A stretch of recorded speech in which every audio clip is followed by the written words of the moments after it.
வணக்கம். இது செய்தி மலரின் நேர்காணல் நிகழ்ச்சி. இன்றைய நிகழ்ச்சியில் கலந்து கொண்டு தன்னுடைய கருத்துக்களை தெரிவிப்பதற்காக அரசியல் விமர்சகர் ஆர் கண்ணன் அவர்களை சந்திக்க வருகிறோம். வணக்கம் சார். வணக்கம் கார்த்திக்.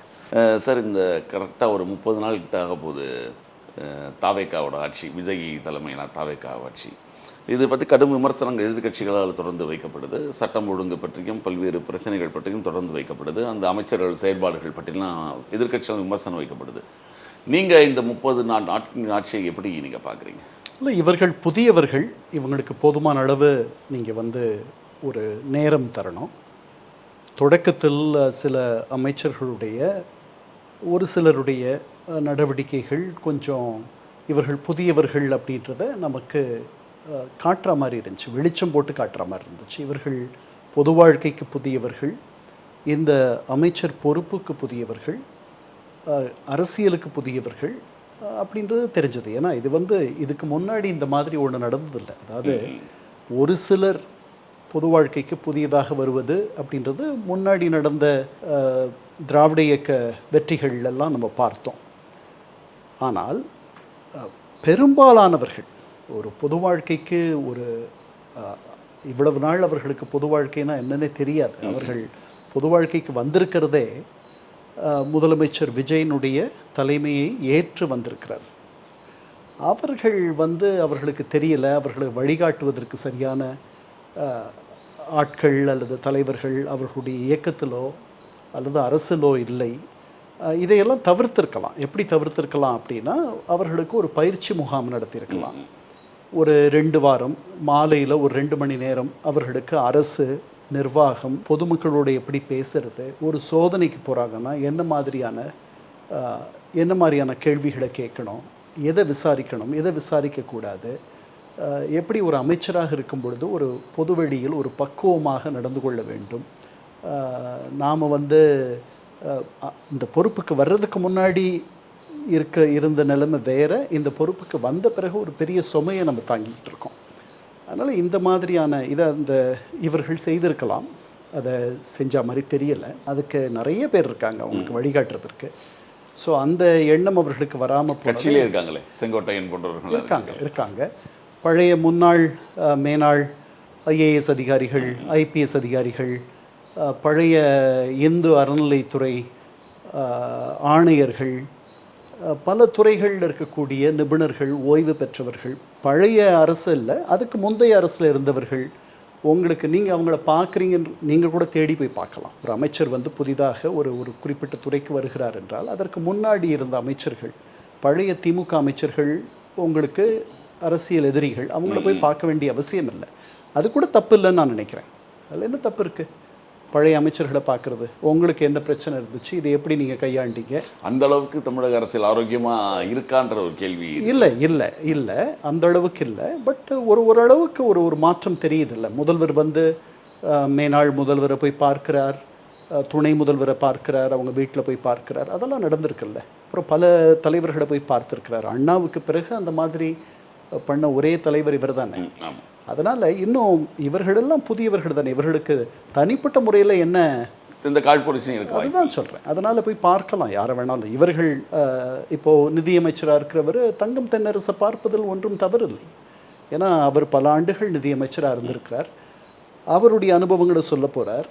அது உதவியாக இருக்கலாம், உதவிகரமாக இல்லாமல் இருக்கலாம். அது பார்க்கலாம். இதெல்லாம் நம்ம மாறணும் நிறைய. முதலமைச்சரோட டெல்லி விசிட் பற்றி தொடர்ந்து செய்தி. போன தடவை கூட காங்கிரஸோட தலைவர்களை அவர் சந்திக்கலை. ஆனால் நேற்று காங்கிரஸ் தலைவர்களை சந்திச்சிருக்காரு. சோனியா காந்தி, கார்கே 3 பேரையும் சந்திச்சிருக்காரு. ராகுல் காந்தி 3 பேரையும் சந்திச்சிருக்காரு. அப்புறம் கூட்டணி கட்சி சார்பாக டி ராஜாவை பார்த்துருக்காரு சிபிஐ கம்யூனிஸ்ட் ஆஃபீஸில். ஒவ்வொரு தடவையும் அவர் மேலே இப்போ இந்த ஒரு விமர்சனம் இருந்தது, பத்திரிகையாளர் சந்திப்புகளை தவிர்க்கிறார் டெல்லியில் அப்படின்னு. இங்கே இருக்க பத்திரிகையாளர் சந்திப்பை தவிர்ப்பதுங்கிறது வேறு. டெல்லியில் போனால் எல்லா முதல்வர்களும் பார்ப்பாங்க, எல்லா மாநில முதல்வர்களும் அங்கே போனால் அங்கே என்ன நடந்ததுன்ற சொல்லுவாங்க அப்படின்னு. அவர் மேலே தொடர்ந்து இந்த குற்றச்சாட்டு வருது. நேற்றும் பத்திரிகையாளர் சந்திக்கலை.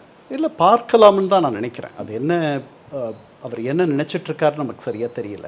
முதல் முறை அவர் போகும்பொழுது முதல்வராக போனார். அப்போவும் அவர் இது வரைக்கும் சம்பிரதாயம் என்னென்னா, யார் இங்கேருந்து முதல்வராக முதன்முறையாக அங்கே போகிறார்களோ, அண்ணா காலத்திலிருந்து கலைஞர் காலத்திலிருந்து அதற்கு பிறகு ஒரு பெரிய செய்தியாளர் சந்திப்பு இருக்கும்.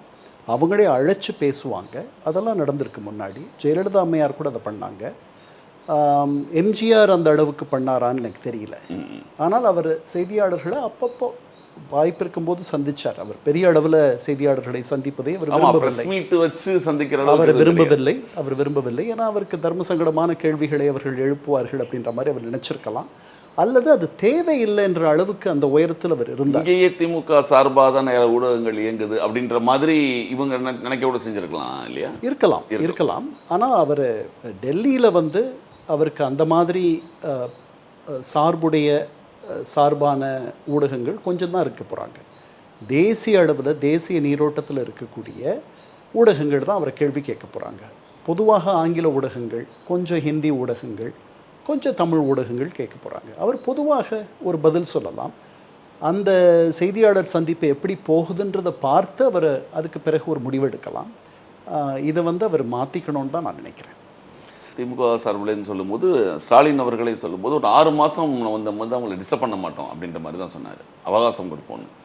ஆனால் இப்போ என்ன சொல்கிறாங்க, நடக்கிறதை பார்த்தா ஒரு 3 மாதம் இவங்க ஆட்சி தாங்குமா அப்படின்ற கேள்விகள்லாம் இவங்க கேட்க ஆரம்பிக்கிறாங்க. அவங்க இன்னும் தோல்வியிலேருந்து வெளியில் வரலையோ திமுகலேருந்து? அப்படித்தான் தோணுது. இதை வந்து ஒரு பெருந்தன்மையாக அவங்க எடுத்துக்கிட்டு இதை ஒரு சுய பரிசோதனைக்கான ஒரு நேரமாக பார்க்கணுன்னு தான் நான் நினைக்கிறேன். அதுதான் சரியாக இருக்கும். ஏன்னா இவர்கள் தந்த ஒரு இடத்துல தான் அவங்க வந்து அந்த இடத்த தான் இவங்க பிடிச்சிருக்காங்க. இவர்களிடத்தில் ஒரு குறையும் இல்லைன்னு வச்சுக்குவோம். அப்போது அங்கே அவர்கள் வென்றிருக்க முடியாது. அதனால் நம்ம மீண்டும் நம்மளை உள்ளுக்குள்ளே பார்த்துக்கிட்டு சுய பரிசோதனை பண்ணுறதுக்கான நேரம் தானே இதே தவிர அவங்க வேகமாக வென்றுட்டார்கள், ஒரு கடுமையான உழைப்பு இல்லாத வென்று விட்டார்கள் அப்படின்லாம். சமூக ஊடகங்கள்னால ஜெயிச்சாங்க அப்படின்ற ஒரு சமூக ஊடகங்கள் உங்களுக்கும் இருக்குல்ல, அதனால் மட்டுமே அவர்கள் வெல்லலை. 25 மாதங்கள் ஆச்சு அந்த இயக்கம் தொடங்கி. 9 மாதத்தில் ஆட்சிக்கு வந்தார் என்டி ராமராவ். அதற்கு அடுத்து தான் இது. அதனால் அவர்கள், அதாவது மக்கள் ஒரு மாற்றத்தை விரும்பினார்கள், நீங்கள் வேண்டான்னு நினச்சாங்க.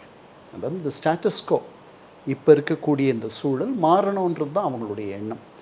உங்களுக்கு மாற்றாக அவர்கள் உங்களுடைய ஜெயலலிதா பாணியில் சொல்கிறதுனா அவங்க பயன்படுத்தின வார்த்தைகளை சொல்லணும்னா பரம்பரை எதிரிகள் அதிமுக, அவர்கள் வந்து உங்களுக்கு மாற்றா மக்கள் எண்ணலை இந்த முறை.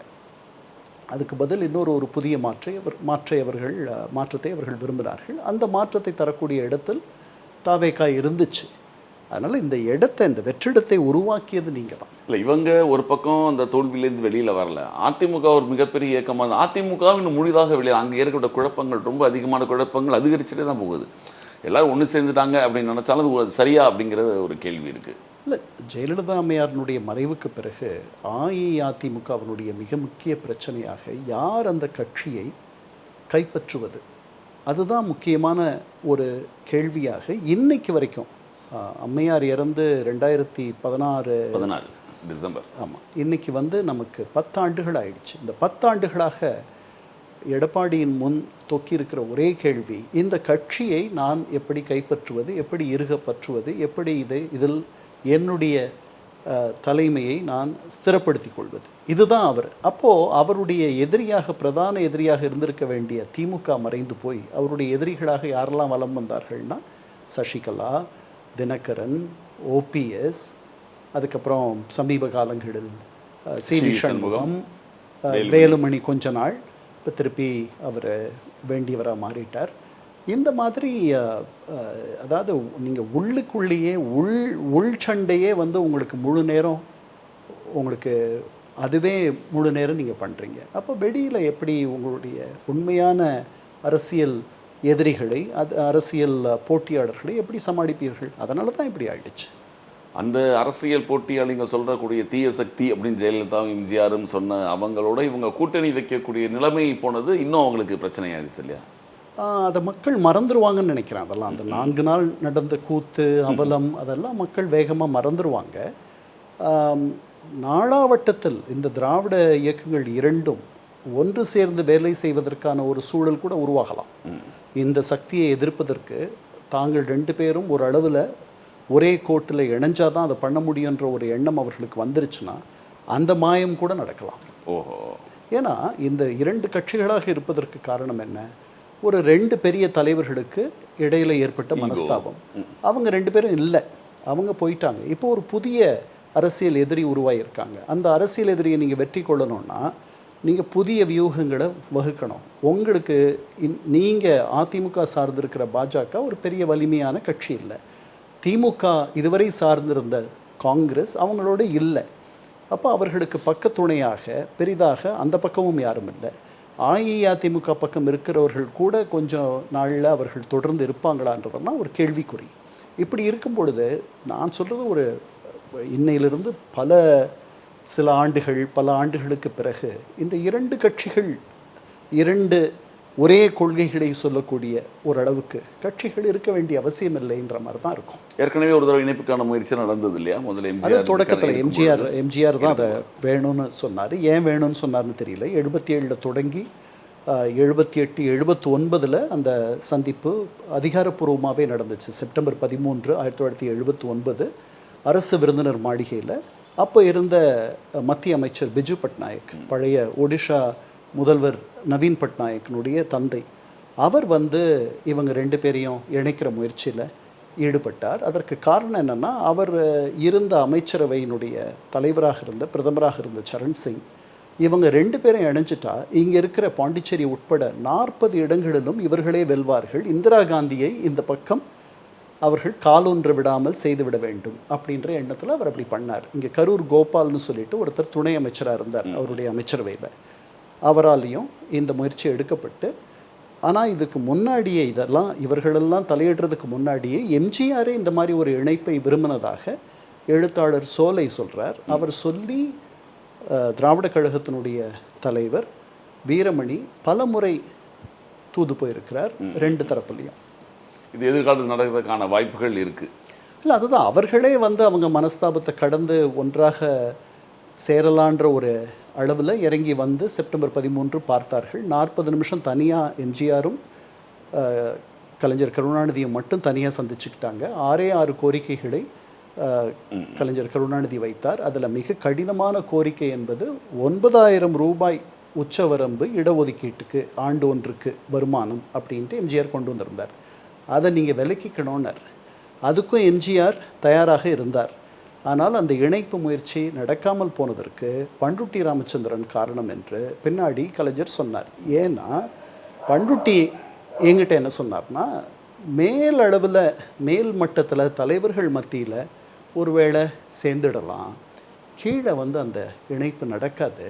ஏன்னா திமுகவிடம் நிறைய இந்த கட்சி தொடங்கின காலத்திலிருந்து நிறைய துன்பப்பட்டு இந்த கட்சியை நாம் வளர்த்தவர்கள் அடிமட்டத்தில் இருக்கிறார்கள். அவங்களால அதெல்லாம் மறந்துட்டு அவங்கள யார் துன்பப்படுத்தினாங்களோ அவங்களோட போய் கை கோர்க்கறதுன்றது முடியாது. அதனால் நீங்கள் யோசித்து பண்ணுங்கன்னு நான் சொன்னேன் தலைவர்கிட்ட அப்படின்னு சொன்னேன். இப்போது தமிழகத்து இப்போ திமுக கூட்டணி கட்சியை பொறுத்தவரைக்கும் சிபிஐ இன்னைக்கு அதிகாரப்பூர்வமாக அறிவிச்சிட்டாங்க. இப்போது திமுக வெளியில் வந்துட்டோம் அப்படின்னு சொல்லிட்டு இருந்த ஏற்கனவே காங்கிரஸ் இல்லை, விடுதலை சிறுத்தைகள் இல்லை. அப்படிங்கும்போது இப்போ திமுக ஒரு தனிமரமாக இங்கே இருக்க வேண்டிய ஒரு சூழல் இல்லை. அதுதான் அவங்களுடைய தலைவர்களில் ஒருவரான கனிமொழியே சொல்லியிருக்காரு. இது துணை இல்லாமல் நம்மை பலப்படுத்தி கொள்ள வேண்டிய ஒரு காலம் அப்படின்ட்டு. அது நல்லது தான் நினைக்கிறேன். ஏன்னா அப்பப்போ இந்த மாதிரி கூட்டணி இல்லாமல் திமுக பண்ணிருக்கு. 77 1977 234 இடங்கள்லையும் 230 இடங்களில் திமுக நின்றுச்சு. 4 இடங்களில் தமிழ்நாடு கம்யூனிஸ்ட் கட்சின்ட்டு அவங்க கம்யூனிஸ்ட் கட்சியிலேருந்து பிரிஞ்சு வெளியே வந்த கேடிகே தங்கமணிக்கு ஒரு 4 இடங்களை இவங்க சின்னத்திலேயே கொடுத்தாங்கன்னு நினைக்கிறேன். 234 இடத்துலையும் அவங்க தனியாக நின்னாங்க. 2016 எப்படி ஜெயலலிதா அம்மையார் நின்னார்களோ அந்த மாதிரி. அதனால் அது ஒன்றும் புதுசு இல்லை. 77 அவங்க அந்த மாதிரி நிற்கும் பொழுது 25% வாக்குகளை வாங்கி 48 இடங்கள் வென்றார்கள். அது ஒரு 4 முனை போட்டி.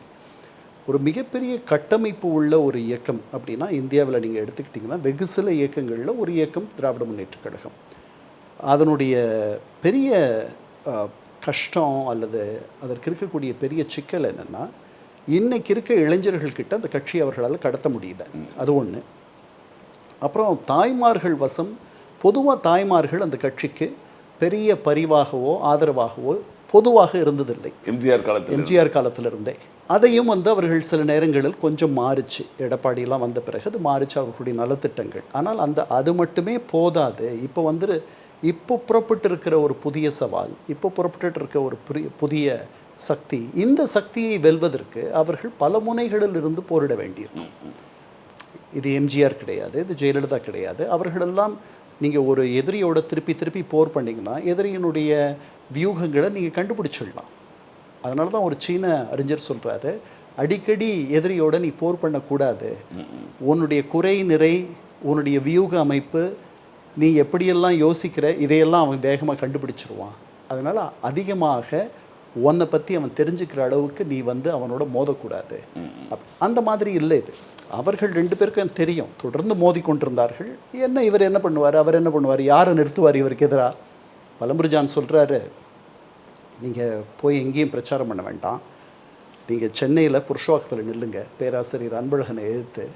பேராசிரியர் அன்பழகனை எதிர்த்து நீங்கள் நின்னீங்கன்னா அவர் அதிகமாக பிரச்சாரத்திற்கு போக மாட்டார், அவர் முடங்கிடுவார் அவருடைய தொகுதியிலன்னு சொல்லி நிற்க வச்சார். 5000 வாக்குகளில் தான் தோற்று போயிடுறாரு ஜான். அவர் சொன்னபடியே நடக்குது. பேராசிரியர் அன்பழகன் பெரிய அளவில் சுற்றுப்பயணத்திற்கு போகலை, அவருடைய தொகுதியிலேயே அவர் வந்து கவனம் செலுத்துகிற மாதிரி ஆச்சு. இந்த மாதிரியான வியூக அமைப்பு என்ன மாதிரி யோசிப்பாங்க, யாரை கொண்டு வருவாங்க, இதெல்லாம் வந்து கணிக்க முடியும். இது வந்து அப்படி கணிக்க யாருன்னு தெரியல, ஒன்றுமே தெரியாதே, ஒன்றுமே. இது அவங்களும் பெருசாக யோசிக்கல. இது எல்லாருமே எல்லாருமே பெருசாக யோசிக்கல. இல்லை நம்ம முழுசாக சொல்ல முடியும், அவங்கள யோசிக்கல, நம்மளை யாருமே யோசிக்கல. இல்லை இந்த அளவுக்கு தெரியாத கேண்டிடேட் வந்து வருவாங்கன்னு யோசிக்கல. எல்லாருமே விஜயோட முகத்துக்கு தான் அப்படிங்கிறது அப்புறம் தானே தெரிஞ்சது எல்லாமே. இதில் இப்போ இன்னொரு புதிய சக்தி, இப்போ நீங்கள் விஜய் இருக்காரு, விஜய் வந்து ஒரு ஜெயித்ததுக்கு பின்பால் இப்போ புதிய சக்தியாக இளைஞர்களிடம் கொஞ்சம் பரவலாக இருக்கக்கூடிய அண்ணாமலை பிஜேபியிலேருந்து விலகி வீத லீடர்ஸில் ஆல்ரெடி வச்சிருக்காரு, இப்போ 10 இயர்ஸாக வச்சிருக்காரு. ஆனால் திருப்பி ஆனால் ஒரே நாள் 10 லட்சம் பேர் கிட்ட அதில் மெம்பரெல்லாம் ஜாயின் பண்ணாங்க. இவருடைய வருகை எப்படி இருக்கும்னு நினைக்கிறீங்க? இல்லை, அவருடைய வருகை சில அதிர்வுகளை ஏற்படுத்தும். இன்னொரு நம்பிக்கை நட்சத்திரம் ஒரு சின்ன அளவில் வந்திருக்கார் அப்படின்னு தான் நம்ம எடுத்துக்கணும். ஏன்னா ஒரு இவ்வளவு பெரிய வெற்றியை இந்த புதிய தாவேகா சாதிப்பதற்கு ஒரு 30 ஆண்டு கால சினிமா உதவியாக இருந்திருக்கு. அப்புறம் ஒரு பெரிய எதிர்ப்புணர்வு, ஆன்டி இன்கம்பன்சி, இதுக்கெல்லாம் பழகின இந்த மாதிரி ஆட்சிக்கு பழகி போன மக்கள் திடீர்னு இது போகிறோம், இதில் ஒரு நல்ல மாற்றம் வந்தால் நல்லா இருக்குமே என்று நினைக்கிற ஒரு சலிப்பு, இதெல்லாம் வந்துச்சு. அதை பண்ண முடிஞ்சது. அண்ணாமலைக்கு படித்தவர்கள், இளைஞர்கள் மத்தியில், நடுத்தர குடும்பத்தினர் மத்தியில் ஒரு ஆதரவு தளம் இருக்கலாம். இந்த ஆன்லைனில் வலைத்தளத்தில் போய் 20 லட்சம் பேர் சேர்ந்துட்டாங்க, 30 லட்சம் பேர் சேர்ந்துட்டாங்க. ஒவ்வொரு கட்சியும், அதிமுகவில் நீங்கள் கேளுங்க, 2 கோடி உறுப்பினர்கள் இருக்காங்கன்னு சொல்லுவாங்க. 1 கோடி 4 லட்சம் பேர் தான் வாக்கு போட்டாங்க அவங்களுக்கு. அதனால் இதெல்லாம் பார்த்து நாம் வந்து ஒரு வேகமான ஒரு முடிவு. பிஜேபி கூட தமிழிசை இருக்கும்போது மிஸ்டு கால் 50 லட்சம் பேர் சேர்ந்தாங்கன்னு சொன்னாங்க. அதனால் இது வந்து வலைத்தள ஆதரவு என்பது அது திருப்பி அது தரையளவுக்கு, அதாவது களத்திற்கு அந்த ஆதரவு வருமா, எவ்வளோ வரும் அதை பார்க்கணும்.